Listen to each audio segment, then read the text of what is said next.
Alrighty, what is going on, everybody? Welcome back to another CyberX video banger. In today's video, I'm going to show you all in detail why you should be paying attention to fundamentals, what's been driving risk asset sentiment, why we saw crypto exchange daily volume rise to nearly 100 billion for the first time since 2021. And again, keeping you all in the loop, giving you all this information way ahead of the curve on our social media platforms. Do us a favor, if you enjoy these video breakdowns, smash that thumbs up button and subscribe. Please stick around to the entirety of this video breakdown. I'm telling you all right now, you're going to learn so much if you actually stay to the end. If you really truly care about your investing approach and becoming a successful investor and trader, I'm telling you all right now, you're going to want to pay attention to this video breakdown. So first, we're going to be going over this post from Lewis Jackson. Now, the reason why I chose this post is because of what he said in it. Now, I'm not knocking Lewis Jackson. I want to make that very transparent. I support some of the work that he's provided, especially in the Ripple and XRP community. Phenomenal research on his behalf in that field. However, this is again why I attempt to educate individuals and actually show them what fundamental factors are driving prices. You need to understand, again, that the vast majority of these influencers and people on Twitter, again, I'm not knocking Lewis Jackson, they don't really pay attention to this stuff. So here we can see from Lewis Jackson, he said on February 17th, when Bitcoin was roughly hovering at around $50,000, considering how much crazy bullishness I'm seeing for Bitcoin, I'm convinced it's peaked already. Can anyone provide a legit reason why Bitcoin would go to new all-time highs from here? And don't give me all that halving stuff. So in today's video breakdown, I am going to show you all exactly why and what the reason was Bitcoin just went to new all-time highs. So again, just reiterating that I'm not attacking Lewis Jackson for making an incorrect analysis here. I'm trying and attempting to educate you all based off of the second half of Lewis Jackson's post, where he said, can anyone provide a legit reason why Bitcoin would go to new all-time highs from here at around $50,000? I'm going to be that individual to do that for you guys. This is what we pay attention to here at CyberX. Again, if you're not tapped into the information that we provide in the CyberX community, all ahead of the curve, get tapped in. The information that I'm going to share with you all today was all provided publicly on X and more in depth, in detail to our private community members before the news fundamentals come out. So here you can see this article and this piece goes on to read, why gold and Bitcoin are hitting record highs. For one, inflation pressures are starting to recede. Gold and Bitcoin also tend to get a boost during times of significant dollar weakness. We're going to pay attention to that. Again, we also have the supporting narrative via the massive inflow of capital, the Bitcoin ETFs, via institutional interest, but we're going to put that all aside, okay? And I'm going to show you guys ahead of the curve. We've been telling you all this. So same thing, look at the dates. So remember when, again, I'm not trying to knock Lewis Jackson. I want to make that very transparent. The guy, absolutely informative when it comes to the Ripple and XRP research, okay? But in this scenario, again, just answering this question, can anyone provide a legit reason why Bitcoin would go to new all-time highs? Look at this, February 17th when he posted this out to you guys. Now let's start back on our timeline, keeping you guys in the loop with what's actually important. February 19th, 2 days after, Lewis Jackson put that out on his Twitter page. Okay, check this out. I said, if we want to see continued strength in crypto assets this week, ideally we would want to see rate cut hopes still prevailing, driven by risk on market mood, dovish comment from Fed speakers, downbeat PMI figures, heightening recessionary scares, increased unemployment claims showing weakness in the labor market, and dollar bearish below the 104.300. Now we had some of those factors play out. Fast forwarding to this upcoming week, i.e. now we're heading into March. Okay, so check this out. Remember, again, I'm just showing you guys that we were mentioning to you guys that in order to see a continued favorable risk on market mood, we needed to see these factors. Now let's fast forward into this week, this current week, March 4th through the 8th, Monday the 4th through the 8th. We can go look on the X space. I put this out to you guys March 3rd, 2024. So on Sunday, we can see Monday was March 4th. I'm always just trying to show you guys that we put this information out in advance. I said, CyberX US data front this week in focus, keeping in mind in the back of our head that when we see significant dollar weakness, it tends to boost the demand for Bitcoin and gold, right? Here you can see, I said, looking ahead, to this week, the focus shifts to key data releases and events in the US. Tuesday will kick off with ISM Services PMI figures, providing insights into the health of the services sector. This will be followed by the ADP non-farm employment change report, offering a preview of Friday's highly anticipated jobs report, along with JOLTS job openings data. Wednesday remarks the Federal Reserve Jerome Powell's testimony before Congress, where he is expected to reiterate the Fed's patient approach to interest rate decisions, particularly in light of persistent inflationary pressures. Powell's tone will be closely scrutinized for any hints or shift in policy stance. Then on Thursday, our attention was set to shift towards the unemployment claims data and remarks from various Fed speakers throughout the day. Finally, on Friday, this brings the monthly jobs report, which will be the highlight of the week. Economists anticipate moderate payroll growth in February compared to the previous month, with the jobless rate expected to hold steady and hourly earnings growth likely cooling. This report will offer critical indicators of labor market trends, health, and potential implications for the broader economy.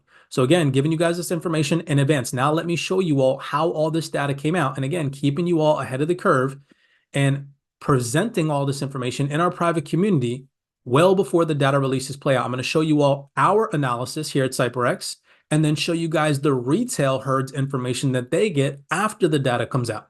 Okay. So the day before, we can see Monday, March 4th is when I put this post out to you guys, especially on the X space. This data didn't come out until Tuesday and Wednesday, March 6th, which was the ISM Services PMI, the ADP non-farm employment change, Fed Jerome Powell's testimony in front of the House Committee, and JOLTS job openings. I said to you guys, ideal scenario that favors the suppression of the dollar below the 103.800 level and potential decline towards the lower 103.00 psychological level would involve downbeat ADP NFE numbers, JOLTS job openings missing the market forecast or falling below previous readings. Couple that with a dovish tone from Jerome Powell. This combination is likely to lead to increased demand for risk assets due to the expectation of rate cuts by the Federal Reserve. So we mentioned to you all that there is most likely, in the case that this scenario plays out, going to be an increased demand for risk assets. Keep in mind that we said the same thing back on February 19th, keeping you guys in the loop as to why demand for risk assets has been prevalent and continued to increase due to dwindling U.S. economic data, lower inflation readings, less of a demand for dollar, and more of an inclination for investors to hedge against a declining dollar, right? i.e. putting their money into riskier assets like Bitcoin. Okay, you guys starting to pick up on the pieces of the puzzle that we're putting down for you all. So this was the ideal scenario that we favored here at CyberX, given the fundamental analysis that we put out a day in advance. Now look at the retail fundamentals that came out after.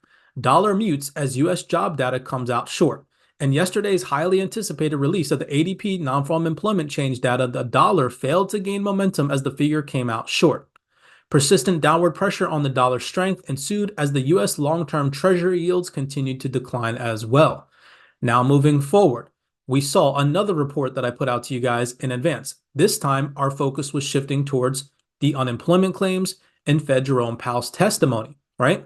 Well, here you can see the day before I said, tomorrow on the U.S. front, the focus shifts to the unemployment claims figures alongside the testimony from Jerome Powell in a speech from the Federal Reserve members. For those hoping for the dollar to remain subdued and for risk assets to thrive, the ideal scenario would involve seeing discouraging unemployment numbers, meaning figures higher than both previous readings and forecasts, indicating an increase in unemployment filings. Additionally, continued dovish sentiment from Fed speakers similar to today's tone would further support this stance. Then what did we see? So this is the information I gave out in advance. Again, giving you guys insights into what would continue to drive risk sentiment, i.e. Bitcoin prices higher. We see the day after. U.S. dollar turns bleak, with Powell confirming rate cuts to come in 2024. The U.S. Federal Reserve Chairman Jerome Powell triggered a sell-off in the dollar on Wednesday by confirming that rate cuts will come this year. Again, another insight that we gave ahead of the curve, keeping you on the loop as to why you should buy some riskier assets and not trying and attempting to sell positions in a risk-on market environment. Understanding risk-on, risk-off is extremely important. I'm going to also go over technical analysis here in just 1 second. Moving on. Another post. Again, all these fundamentals put out in our private CyberX community chat well in advance before the news fundamentals actually are released. I said, in an ideal scenario for continued upside momentum in risk assets, we would hope to see non-farm employment change figures lower than previous readings of 353,000. So now what is our focus oriented towards?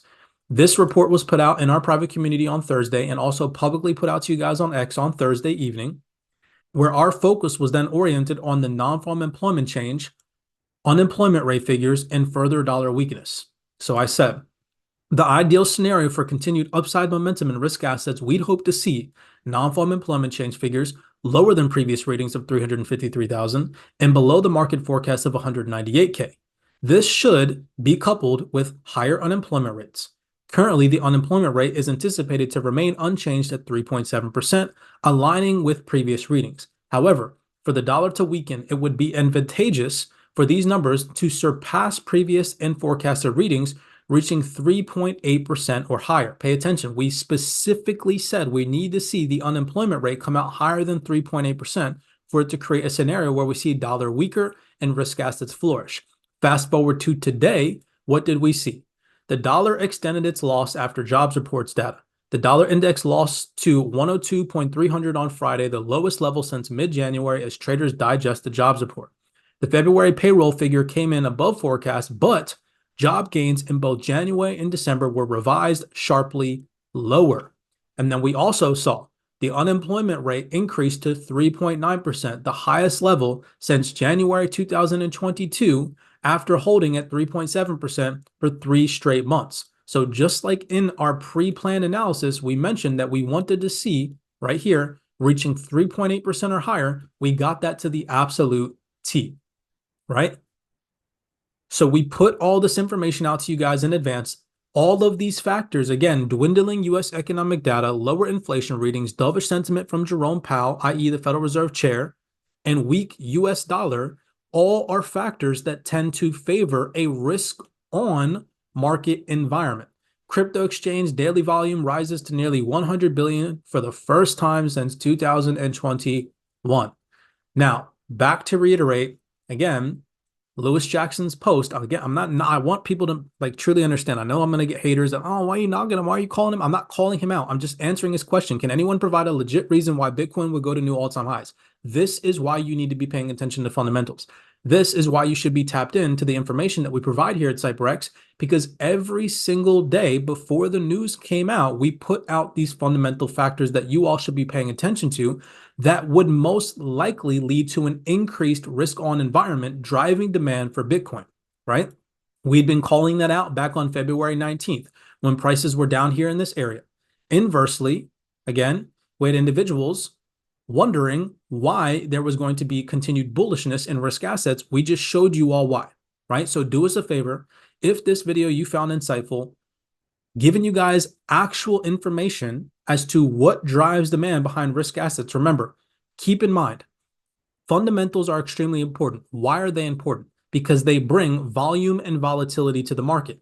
As traders and investors, we need volume and volatility in markets in order to capitalize on opportunities. If there was no volume and volatility in the market driven by these fundamentals, then there would be no opportunity for us as investors. If you think that these large financial institutions are sitting behind the charts on TradingView, placing trades, that is the most illogical way of thinking and not true.